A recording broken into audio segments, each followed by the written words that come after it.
what we're going to do now is look at some problems from section 1.1 of the text. Here's our first problem.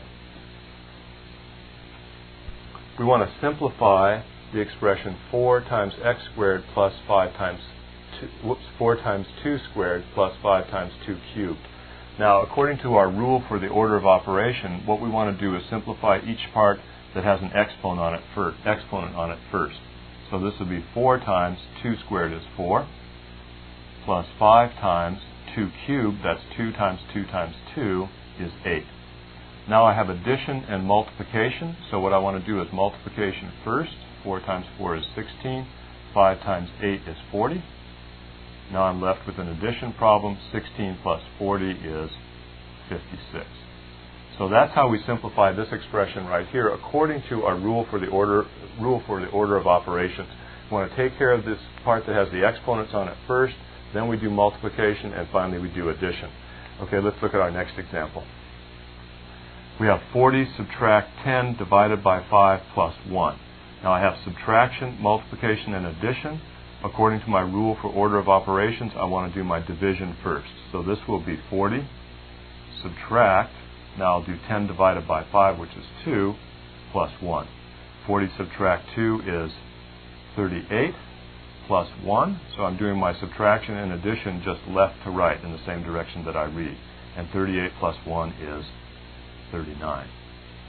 So these first couple of problems here really are just practice in using that rule for order of operations, which says that we evaluate any expression with an exponent first, then we do all multiplications and divisions left to right, and then all additions and subtractions left to right. Where we start is inside the innermost parentheses first, and we'll get some practice with that with our next example. So problem number 3, we want to simplify 3 times this quantity, 2 plus 4 times, and then inside the parentheses here, 5 plus 2 times 3. So my rule tells me that I want to go inside the innermost parentheses first, and then I simply apply that rule for order of operation inside there. So here I have 5 plus 2 times 3. I have multiplication and addition. I'm going to multiply first. 2 times 3 is 6. So I'll have 5 plus 6. Close that parenthesis, and then this one too. Now this is 3 times 2 plus 4 times 5 plus 6 is 11. And now I'm going to work my way back out inside these parentheses. Here I have 4 times 11, and here I have addition, so I'm going to do the multiplication first. 3 times 2 plus 4 times 11 is 44. Now inside the parentheses, 2 plus 44 is 46. 2 plus 44 is 46, and now 3 times 46, 3 times 6 is 18, 3 times 4 is 12, and 1 is 13. So I have 138. So the rule for order of operations says that we always start inside the innermost parentheses first. So I want to start inside the innermost parentheses and then work my way out. So I'm going to start here and then work my way out from there, simplifying according to my rule for order of operations.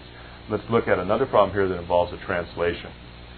Problem 4, we want to translate into symbols this expression right here written in English.